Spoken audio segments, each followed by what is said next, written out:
말씀입니다. 우리에게 주신 말씀은 고린도전서 3장 10절에서 17절 말씀입니다.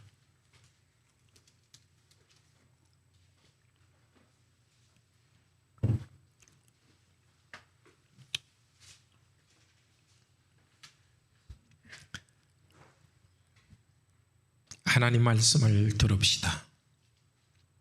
내게 주신 하나님의 은혜를 따라 내가 지혜로운 건축자와 같이 터를 닦아두매 다른 이가 그 위에 세우나 그러나 각각 어떻게 그 위에 세울까를 조심할지니라. 이 닦아둔 것 외에 능히 다른 터를 닦아줄 자가 없으니 이 터는 곧 예수 그리스도라. 만일 누구든지 금이나 은이나 보석이나 나무나 풀이나 지퍼로 이 터 위에 세우면 각 사람의 공적이 나타날 터인데 그날이 공적을 밝히리니 이는 불로 나타내고 그 불이 각 사람의 공적이 어떠한 것을 시험할 것임이라. 만일 누구든지 그 위에 세운 공적이 그대로 있으면 상을 받고 누구든지 그 공적이 불타면 해를 받으리니 그러나 자신은 구원을 받되 불 가운데서 받은 것 같으리라. 너희는 너희가 하나님의 성전인 것과 하나님의 성전이 성령이 너 안에 계신 것을 알지 못하느냐.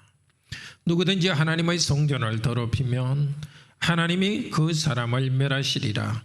하나님의 성전은 거룩하니 너희도 그러하니라. 아멘. 말씀을 주시도록 함께 기도합시다. 자비로우신 하나님, 죄로 인해서 하나님으로부터 떠나 있고 서로 간에도 갈등이 있던 저희들을 이 복음으로 불러주셔서 하나의 공동체 삼아 주셔서 감사드립니다. 과거에 성령님께서 교회에 유익한 말씀을 전하셨는데 이제도 지금 우리 시대에 유익한 말씀을 이 성경을 통해서 저에게 들려주시옵소서. 전하는 자, 받는 자 모두가 오직 하나님의 은혜와 영광만을 구하면서 참여할 수 있도록 도우소서.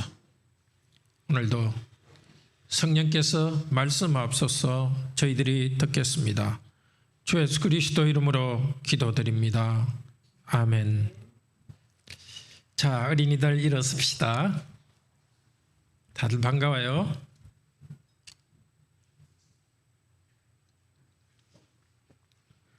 교회당에 3명 있고 집에도 많이 있네요. 자, 교회가 뭘까요? 여기 있는 이게 건물이 교회일까요? 건물이 교회라면 여러분들 집에 있는 여러분은 아무 교회와 관계없게 돼요.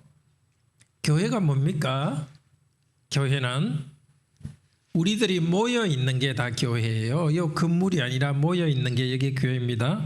흩어져 있어도 관악교회 통해 가지고 예수님의 한 교회의 교인이기 때문에 교회입니다. 그러니까 교회는 우리들이 모인 것, 흩어져 있더라도 우리는 항상 모이기 때문에 교회입니다. 그런데 교회는 건물하고 비슷한 게 있어요. 집을 지으려면 제일 밑에 뭐가 있어야 되죠? 혹시 집 짓는 거 봤어요? 제일 밑에 이게 바닥을 튼튼한 기초를 만들어요. 그리고 옛날에는 돌멩이, 집 모퉁이에 돌멩이 4개를 이렇게 딱 했어요. 그것처럼 교회는 딱 바탕에 제일 밑에 뭐가 있냐면은 뭐가 있죠? 예수님이 계세요. 예수님 위에다가 이렇게 쭉 지어가는 거예요. 근데 예수님이 교회에 오도록 한 것이 누가 했냐면 사도들이 했어요. 따라 봅시다. 사도들. 오늘 편지를 쓴 바울, 베드로, 요한 이게 다 사도들이에요. 사도들은 제일 처음 예수님을 가르쳤어요. 그러니까 그 예수님 가르쳤기 때문에 그 믿은 사람들은 다 이렇게 함께 모여가지고 집처럼 다 함께 모였어요. 그리고 그 뒤로 그러면은 사도들만 있으면 되냐? 사도들은 점점 죽었어요. 그러면 교회가 자꾸 교회로서 이렇게 더 잘 되기 위해서는 어떻게 해야 되죠? 사도들이 했던 것처럼 말씀을 계속 전하는 사람이 있어야 돼요. 제가 말씀을 전하고 있어요. 그런데 오늘 뭘 제일 중요하게 이야기하려 하느냐면은 교회란 것이 위로 올라가려면은 이 기초가 예수님인데 예수님 말고 다른 데서 이렇게 해버리면은 건물이 쭉 넘어지죠. 집이. 이 기초가 딱 잘 놓여 있는데 딱딱한데 거기다 집을 지어야 되는데 다른 데 가서 뭘 집을 지으면 집이 쑥 무너져 버려요. 그것처럼 지금도 교회에서 예수님만 계속 전하지 않으면은 같이 모여 있긴 하지만은 교인들끼리 싸우기도 하고 교회가 무너져 버려요. 자, 오늘 딱 하나 기억합시다. 사도들이 예수님을 전해서 교회의 딱 제일 밑에 있게 했어요. 그 다음에 계속 예수님을 전할 때 예수님 때문에 우리가 다 하나 교회가 돼가지고 이렇게 점점점 자라가요. 그것을 꼭 생각합시다. 제일 처음 시작할 때도 예수님, 계속해서도 예수님을 전해야 됩니다. 다들 앉아서 말씀을 들읍시다. 혹시 좀 더우세요? 더우시면 에어컨을 켜도 되는데 좀 시끄러운가요? 예, 괜찮으면은. 예.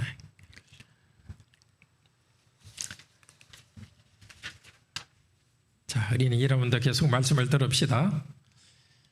그리스도의 복음으로 교회는 성령님이 거하시는 집으로 자라갑니다. 하나님께서는 사도들에게 예수 그리스도가 누구인지를 전하게 했습니다. 그리고 그 예수님에 대한 복음 때문에 계속해서 교회는 하나님이 함께 하시는 집입니다. 사실 우리는 성경을 다 이해하지 못합니다. 또 하나님은 믿지만은 막 죄가 우리 안에 있어서 흔들리기도 하고 어려운 일이 있으면 또 두렵기도 하고 힘들어요. 그러니까 우리는 좀 부족한 게 많습니다. 그런데도 이 우리를 쫙 모아가지고 하나님의 집이다 이렇게 해요. 하나님의 집에는 아무것도 죄가 없는 겁니다. 근데 우리는 죄가 있는데 죄인들을 모아가지고 하나님의 거룩한 집으로 만들어 주었습니다. 무엇 때문에? 예수 그리스도의 복음을 전하면서 복음이 있으면서 그와 함께 성령님이 계셔가지고 우리들 딱 불러 모으니까 우리들은 부족하지만 이 불러 모은 이 가운데가 성령님이 계셔가지고 우리도 거룩한 겁니다. 세 가지 말씀 들읍시다. 첫째는 사도들이 전한 복음이 이 교회의 기초가 됩니다. 둘째로 모든 목사는 그때부터 지금까지 예수님 올 때까지 오직 예수 그리스도의 십자가의 복음만 전해야 됩니다. 십자가의 복음을 전할 때 성령님이 교회 안에 함께 계셔서 우리를 거룩한 하나님의 집으로 변화시켜 갑니다. 복음을 통해서 우리를 계속해서 하나님의 성전으로 만들어 가시는 이 은혜 머리로 깨닫고 오늘 이 시간 그 은혜 안에 들어오기를 바랍니다. 첫째로 사도가 전한 예수님을 하나님께서는 교회의 기초로 두셨습니다. 10절에 사도 바울은 말합니다. 내게 주신 하나님의 은혜를 따라 지혜로운 건축자같이 틀을 닦아 두었으니, 이 교회를 건물에다가 비유합니다. 사도 바울은 틀을 닦아 두었다. 어떻게? 하나님이 주신 은혜를 따라서, 자기 스스로 한 게 아니라 하나님이 주신 은혜를 따라서, 하나님이 주신 지혜로 그렇게 했습니다. 하나님이 주신 은혜는 구체적으로 뭐냐면 하나님의 말씀입니다. 고린도전서 2장 13절은 이렇게 말합니다.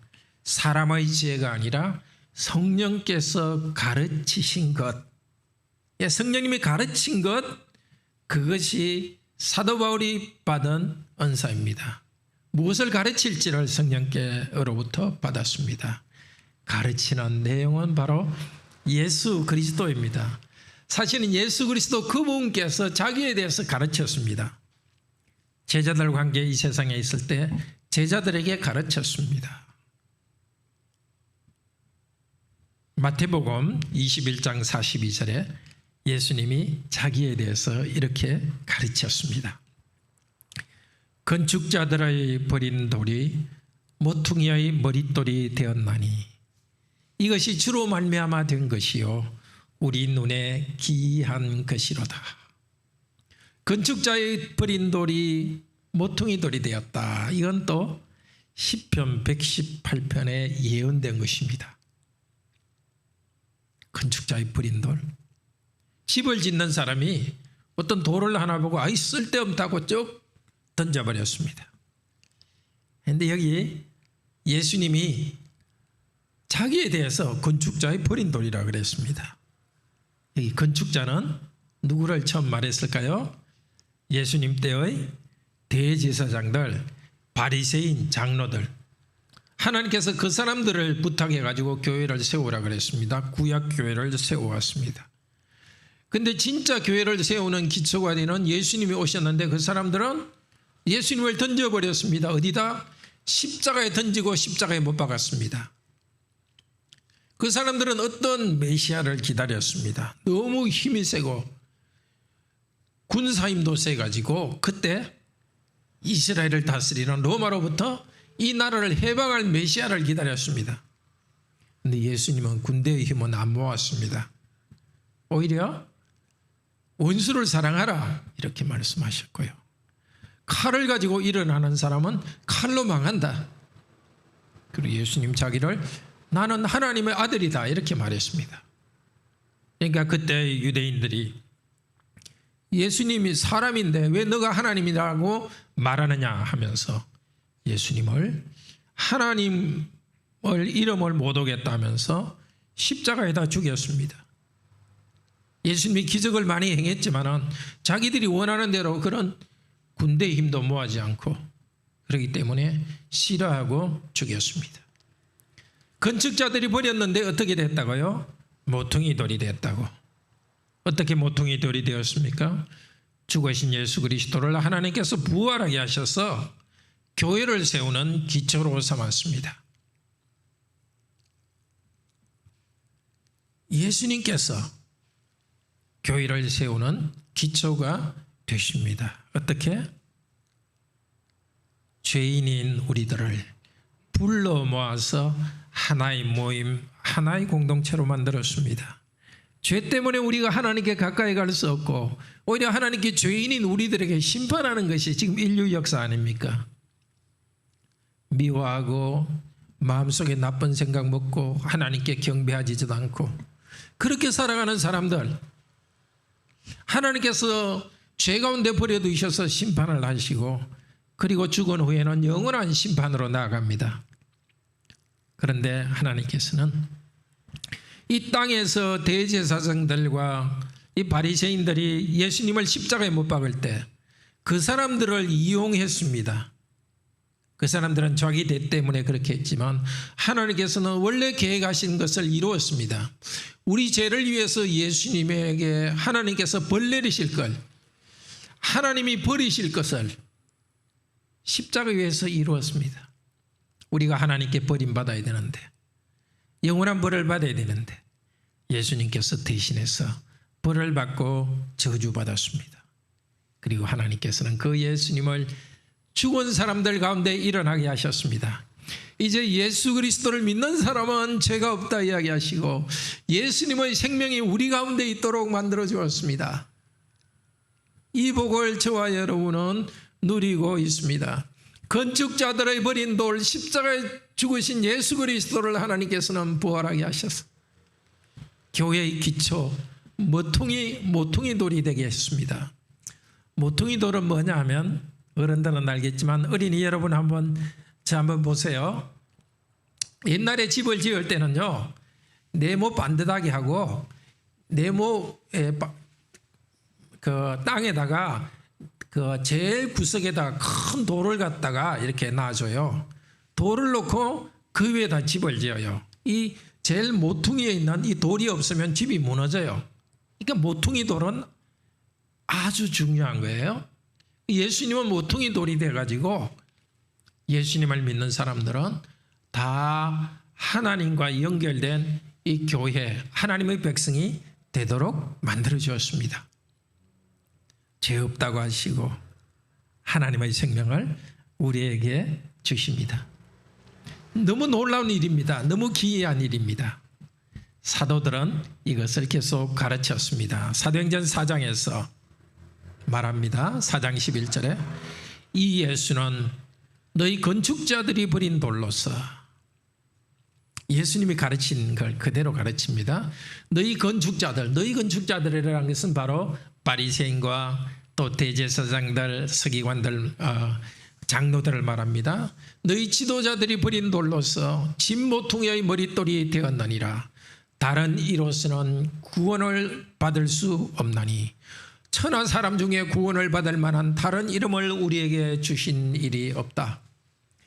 예수님께서 자기에 대해서 가르치고 나는 모퉁이 돌로 죽고 하나님께서 일으키셔서 교회를 세우는 기초가 된다고 이야기했고, 사도들도 예수님이 전한 그 복음을 계속 전했습니다. 예수님은 자기가 기초돌이라 했고, 또 사도들도 교회를 세우는 기초인 예수님에 대해서 전했습니다. 이렇게 복음을 전할 때에, 복음을 전하면은, 예수님이 누구인가를 전하면은 실제로 예수님께서 믿는 교회 안에, 그 안에 계시는 겁니다. 그게 11절이죠. 예수 그리스도 외에 다른 기초가 없다. 사도 바울이 지혜로 가르친 것은 예수님에 대해서 가르쳤습니다. 예수님에 대해서 가르치니까 예수님께서 실제로 교회 안에 계셔가지고 우리를 묶어가지고 하나의 교회, 하나의 모임으로 만들어 주셨습니다. 그러면 사도들은 이제 그 뒤에 죽습니다. 지금도 죽었습니다. 그 뒤에 어떻게 하느냐? 다른 사람들은 그 위에 짓는다. 이 10절에 말하고 있죠. 다른 사람들은 누구냐 하면 사도들이 죽은 다음에 교회에 가르치는 사람을 말합니다. 교회에서 가르치는 모든 사람들, 목사, 또 우리 교사로서도 주일학교 교사도 가르치죠. 근데 이 중에 가장 중요한 것은 목사, 가르치는 사람은 지난 2000년 동안에 예수님 위에다가 가르쳤습니다. 그런데 계속해서 예수님만 가르쳐야 됩니다. 왜냐하면 예수님 외에는 교회가 모이고 하나님께 구원받는 다른 기초가 없기 때문입니다. 그런데도 사람들 중에는 내가 그리스도다 하는 사람이 있어요. 예수님 안에 있는 어떤 사람을 보고 그리스도다고, 그런 사람을 뭐라 그러죠? 이단. 이단으로 나온 사람들 다 멸망할 거예요. 그런데 이단은 아니지만은 조심해야 된다 하는 것이 오늘 말씀에서 10절에서 15절에서 말하고 있습니다. 모든 목사는 예수님을 전할 때에 예수님을 바로 가르쳐야 됩니다. 12절에서는 이렇게 말합니다. 이 터 위에, 예수님의 터 위에 교회가 있는데 교회 위에 금, 은, 보석을 가지고, 예수님 위에 금, 은, 보석을 가지고 지을 수도 있고, 나무, 풀, 지푸라기를 가지고 그 위에 지을 수도 있다고 합니다. 그게 무슨 뜻일까요? 예수님에 대해서 사도들이 가르친 대로, 성경이 가르친 대로 바로 가르치는 사람은 금과 은과 보석으로 이 교회를 세우는 것과 같습니다. 그렇지만 예수님에 대해서 말은 하는데 성경대로 하지 않는 사람은, 교회가 뭔가 좋아 보이지만은 그런 사람이 가르치는 것은 풀과 같고 나무와 같고 지푸라기와 같아요. 그런데 사도 바울 때 이미 그런 사람이 있었습니다. 사도는 십자가에 달리신 예수 그리스도만 전했는데 그때 고린도 교인들은 철학적으로 아주 체계적으로 뭘 말하는 것을 좋아했어요. 그리고 말할 때도 아주 웅변하듯이 너무 멋있는 표현 쓰는 그런 말 잘하는 사람을 좋아했어요. 그러니까 고린도 교회 근처에 어떤 사람들이 왔어요. 예수님을 말하기는 하고 예수님 믿고 구원받는다고 말은 하는데 철학적으로 사람들이 듣기에 좋은 말을 자꾸 하다 보니까 예수님의 십자가 복음만 전하지 않고 다른 것이 자꾸 들어가는 거예요. 고린도 교인은 그것을 받아들이다 보니까 사람의 지혜 말 잘하는 것 생각하면서 예수님으로부터 조금씩 멀어지는 일이 있었습니다. 그래서 사도 바울은 지금 지푸라기로 교회를 들여오는, 교회에 지푸라기 같은 것을 들여오는 사람이 있다고 말합니다. 그리고 또 그때의 교회 주위에는 어떤 사람이 있었느냐? 특히 유대인들 중에는 기적을 아주 원하는, 뭔가 기적이 일어나는 거 좋아했습니다. 기적을 가지고 사람들을 끌어들이는 사람들도 있었습니다. 그런데 우선 좋아 보이죠? 말도 잘하고 또 기적도 일어나고 좋아 보이지만 14절 뭐라 그럽니까? 13절 14절 각 사람의 공적이 나타날 것인데, 때가 되면은 이 공적이라는 것은 일한 것이란 뜻입니다. 뭘 공적을 이루었으니까 막 크게 됐다 그런 뜻이 아니고 그냥 일한 것. 교회에서 가르친 사람, 목사, 그리고 또 사도 바울 시대에 교회에서 철학이나 이런 것들을 섞어서 가르친 사람. 지금 참 제가 말할 때 철학이라 할 때 좀 오해해서는 안 됩니다. 철학적인 것도 아주 중요합니다. 생각을 정확히 하고 철학이 중요합니다. 근데 고린도의 문제는 예수님의 복음을 철학의 생각으로 이렇게 자꾸 바꾸는 것을 지금 그게 문제였습니다. 그런데 각 사람이 일한 것을 그날에 나타낼 것이다. 그날은 언제겠습니까? 예수님이 오셔서 다 나타냅니다.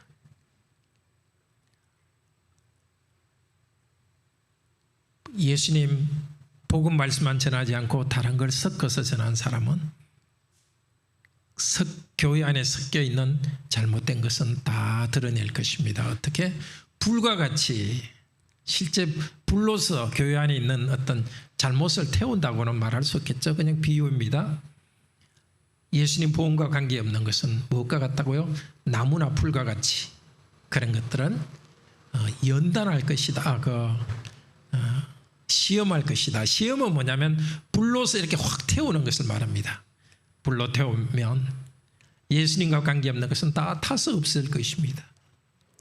예수님을 바로 전한 것은 금과 또 보석과 같아서 없어지지 않고 그대로 남을 것입니다.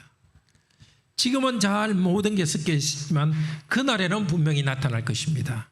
그런데 사도 바울은 뭘 말하고 있죠?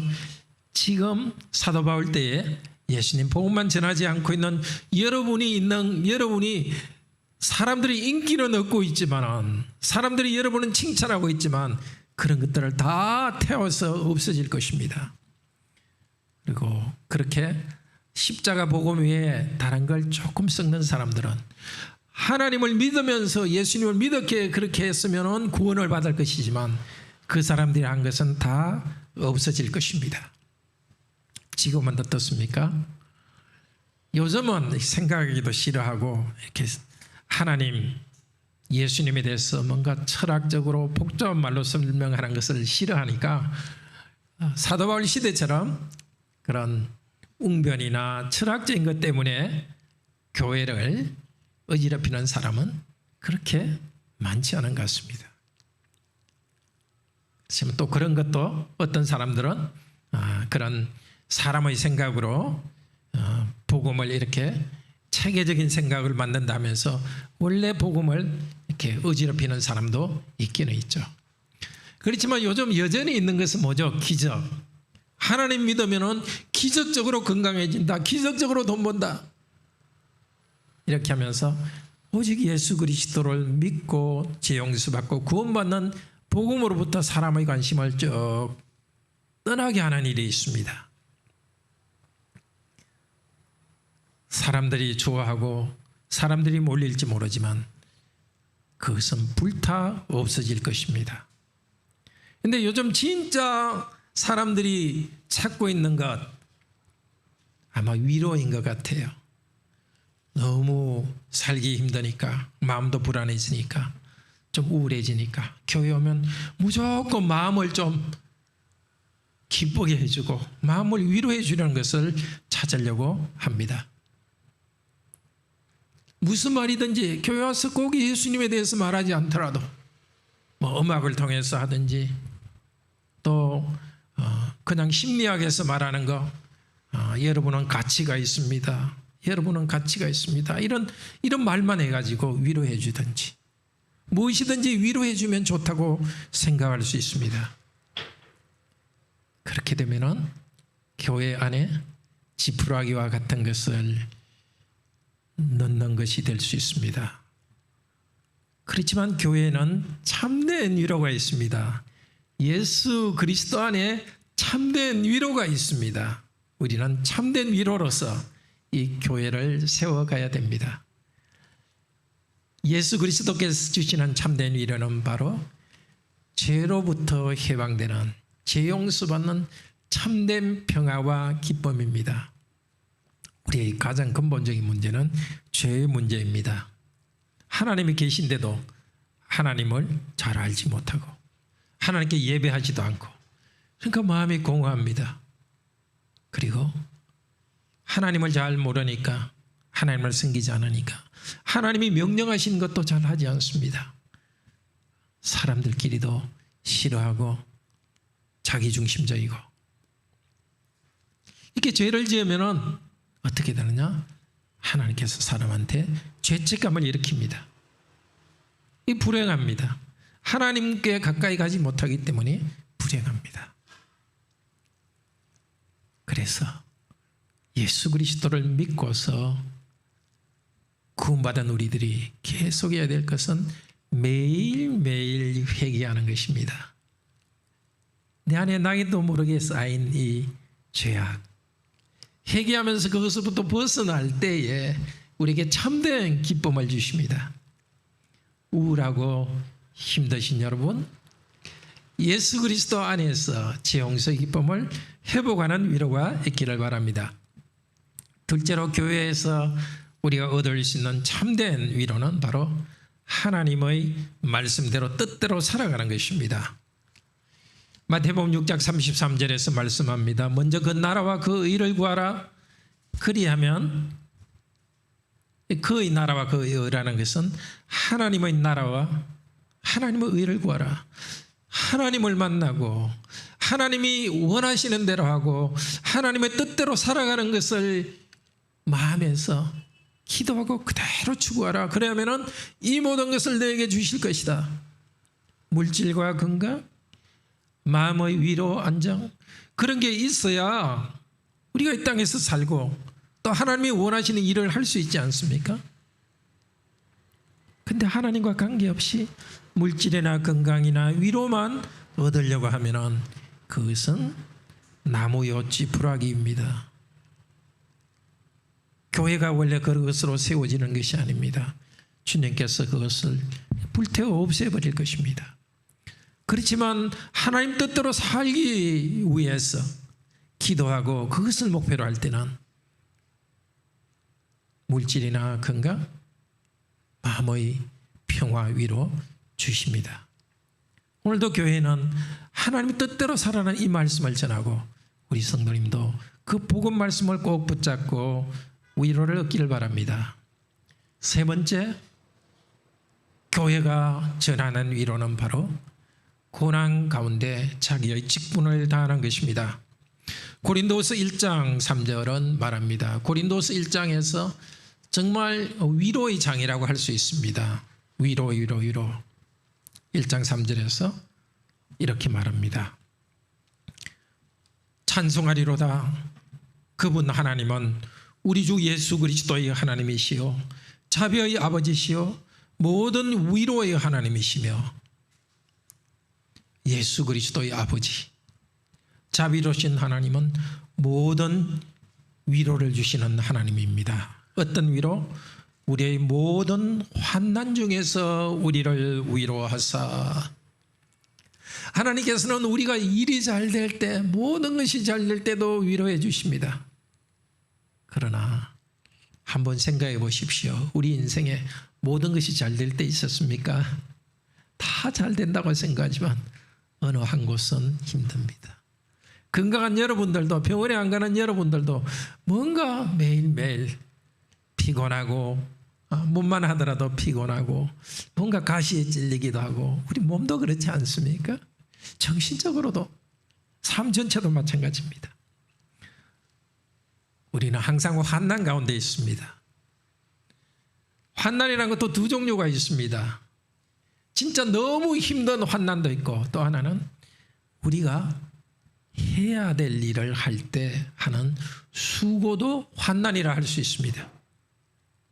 어머니들이 삼시세끼 자녀들 위해서 식사 차려주는 거, 그 수고, 그것도 환난의 하나입니다. 직장에서 맡은 일을 하는 거 환난의 하나고, 자녀들을 양육할 때 수고하는 것 환난의 하나입니다. 그러나 어떨 때는 정말 너무 큰 병이 들어서 도대체 어떻게 될지 힘든 경우도 있고, 사랑하는 가족이 갑작스럽게 먼저 떠나는 일도 있고, 그런 큰 환난도 있습니다. 하나님께서는 우리의 환난 중에 우리를 위로하십니다. 어떻게 위로하십니까? 하나님 그분이 위로가 되십니다. 많은 것이 있을 때는 내가 가진 그것이 위로가 되기 때문에 하나님이 좀 허리해질 수 있습니다. 내 가진 것이 많이 없어질 때는 정말 위로가 무엇인가를 찾게 되고, 그것이 없어지더라도 나와 함께 계신 하나님을 만나게 됩니다. 그 위로 성도님들 계속 누리시기를 바랍니다. 환난이 있기 때문에 위로가 없는 것이 아니라, 환난 가운데 때로는 죽을 것 같은 상황 가운데서 주님을 의지할 때 우리에게 위로 주십니다. 그 위로는 바로 환난 중에 있는 자들을 능히 위로하게 하는 위로입니다. 그 때문에 우리 성도들은 내가 해야 될 직분을 피하지 않습니다. 예배드리는 것, 때로는 특히 우리 어린이, 또 우리 자녀 여러분, 때로는 아이고 좀 예배 좀 쉬면 좋지 않을까 하고 예배드리는 게 힘들 수 있습니다.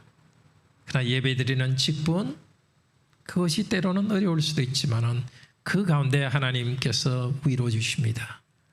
특히 어른들은 그것을, 여러분의 부모님들은 많이 경험합니다. 어떨 때는 너무 힘들어서 교회 빠질까 생각했지만 교회 와서 말씀을 들을 때 하나님께서 새 힘을 주십니다.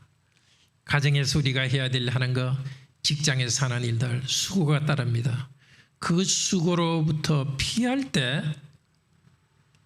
편해지고 마음이 좋은 것, 한순간 그럴 수 있습니다. 그러나 직분을 피하고 살아갈 때 그것은 지푸라기와 나무같이, 나무와 같은 그런 평화와 나무와 같은 위로입니다. 불타 없어질 것이고 오래 가지 않습니다. 하나님께서는 이 복음이 우리 교회에서 계속 전파되기를 원합니다. 복음 때문에, 그 복음 때문에 우리가 모이도록 하셨고 계속 모이기를 원하십니다. 예수 그리스도를 통한 죄 용서의 복음, 하나님 나라의 의만 구하는 복음, 죄의 용서를 받고 평화를 누리는 복음, 직분을 다하는 가운데서 하나님께서 주시는 위로의 복음, 그 복음을 듣고 살아갈 때 하나님께서는 참된 위로를 주십니다. 세 번째로 교회는 성령님이 계시는 하나님의 집입니다. 바로 앞쪽까지는 복음을 가르치는 목사, 복음의 내용에 대해서 이야기했습니다.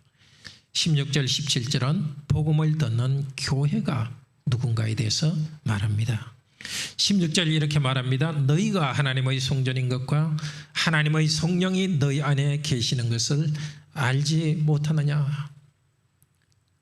고린도 교인들은 사람의 지혜를 따라가려고 했습니다. 그런데 말합니다. 너희는 그런 존재가 아니라 너희는 하나님의 집이고 하나님의 것이고 너희 안에 성령님이 계신다. 어떻게 성령님이 계십니까? 하나님께서 계시하신 복음 말씀을 전할 때 복음 말씀과 함께 성령께서 일하십니다. 복음 말씀만 전하지 않는다면 성령님과 싸우는 일입니다. 17절 말합니다. 누구든지 하나님의 성전을 더럽히면 하나님이 그 사람을 멸하실 것이라. 하나님의 성전은 거룩하니 너희도 그러하니라. 성전을 더럽힌다는 것과 멸하신다는 것은 원래 같은 말입니다. 잘못된 말을 교회에서 전하여서 이 멸한다는 것은 썩어 망하게 한다는 겁니다. 조금 흔드는 것이 아니라 잘못된 말을 계속 전하면 교회가 한 부분이 썩어 망하게 할 수 있습니다. 그렇게 하는 사람은 그 사람을 하나님께서 썩어 망하게 하는 것입니다.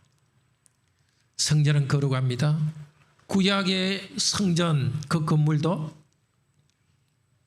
건물의 돌이나 건물의 금으로 성전을 지었지만 돌이나 금은 보통 돌이요 금입니다.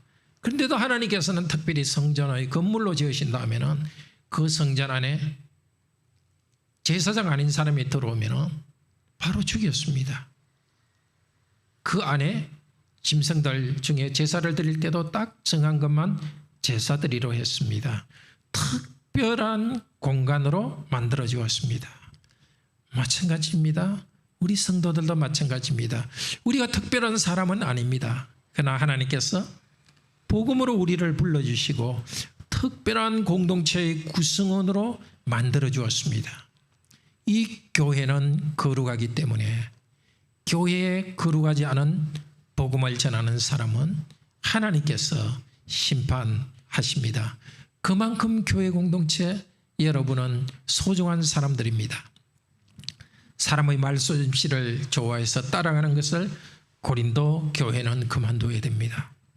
우리도 그냥 편하고 위로주는 말씀이 아니라 말이 아니라 복음을 듣기를 기뻐해야 됩니다. 우리는 하나님께서 모으신 거룩한 공동체이기 때문입니다. 개인적으로도 우리는 거룩한 존재입니다.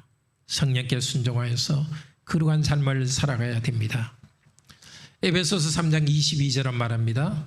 너희도 성령 안에서 하나님이 거하실 처소가 되기 위하여 그리스도 예수 안에서 함께 지어져 가느니라. 두 가지를 말합니다. 함께 지어져 가느니라. 우리는 보통 사람이고 죄가 있지만은 우리를 불러 모아서 점점점 거룩한 성전으로 변화되게 만들어 가십니다.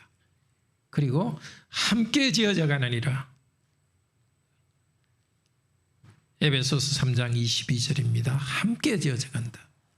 그냥 개인적으로 교회 와서 은혜 받고 떠나는 것이 아니라 우리는 한 공동체 안에서 함께 서로 영향을 주고받으면서 지어져 갑니다.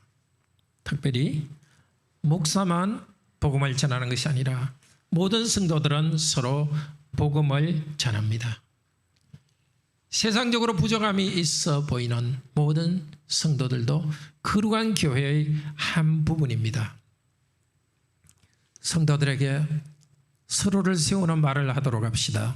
에베소서 4장 29절은 말합니다. 에베소서 4장 29절 더러운 말은 너희 입 밖에도 내지 말고 오직 세우는 데 소용이 되는 대로 선한 말을 하여 듣는 사람에게 은혜를 끼치라. 우리 모두는 서로에게 선한 말을 해야 됩니다. 우리 모두는 형제자매들은 성령님이 거하시는 교회의 한 지체이기 때문에 형제자매들을 대할 때 성령님을 대하듯이 존중해야 됩니다. 성도들에게 말할 때도 성령님이 함께 계시기 때문에 형제자매들을 세우는 말 은혜로운 말을 우리는 해야 되겠습니다. 그것은 하나님 말씀을 가지고 서로 위로하는 것입니다. 그리고 우리 성도님 각자도 거룩한 성전의 한 부분이고 귀하다는 것을 알아야 되겠습니다. 혹시 다른 사람보다도 바깥에 있는 사람들, 우리 이웃집보다도 나는 뭐가 부족하다고 생각합니까? 물질이나 지식이 부족하다고 생각합니까?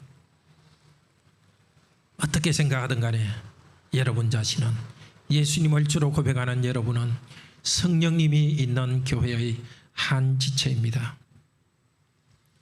다른 사람에 대해서 모든 사람을 존중하지만 사람들 앞에서 우리는 비굴해서는 안 됩니다.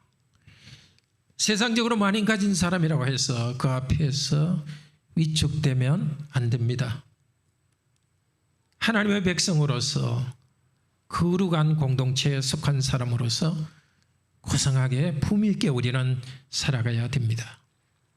십자가의 복음을 알지 못하고 그렇지만 많이 성취한 사람들, 그 사람으로부터 우리의 참된 안정을 얻으려고 해서는 안 됩니다. 그렇게 하기보다는 차라리 외롭게 살아가는 것이 좋습니다. 주님의 은혜를 의지하여서 죄 용서의 은혜를 기뻐하고 주님이 주신 그런 삶을 살고 있으면 됩니다. 사랑하는 형제자매 여러분, 예수 그리스도의 복음의 기초 위에 예수님은 주님이라고 고백하면서 우리는 이 거룩한 공동체의 한 지체가 되었습니다.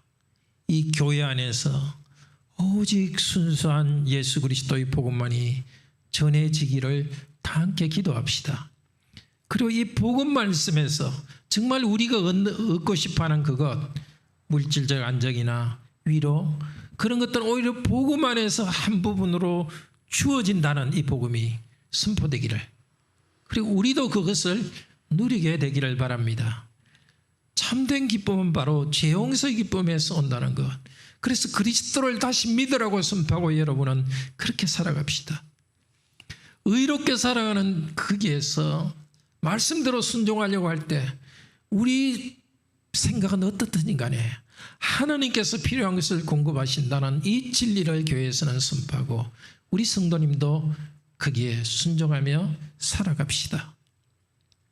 고난 가운데서 수고하면서 직분에 순종하며 살아가는 거기에서 하나님께서 참된 위로를 주신다는 약속이 있으니까 그 위로의 말씀을 듣고 살아갑시다. 우리 안에 계신 성령님이, 우리 가운데 성령께서 계시기 때문에 이런 말씀을 선포할 때 성령님이 일하셔서 우리 전체를 공동체로서 세워갑니다. 참 서로를 성령 공동체의 한 사람으로서 존중하고, 나도 성령 공동체의 한 사람이기 때문에 외적으로 세상적으로 어쩌든 간에 항상 요즘 세상으로 말하는 자존감, 자긍심, 하나님을 바라보면서 내 존재의 가치를 알고서, 그리고 성도와 교회의 존재 가치를 알고서 살아가는 우리가 되기를 바랍니다. 우리 다 같이 하나님의 은혜를 찬송합시다.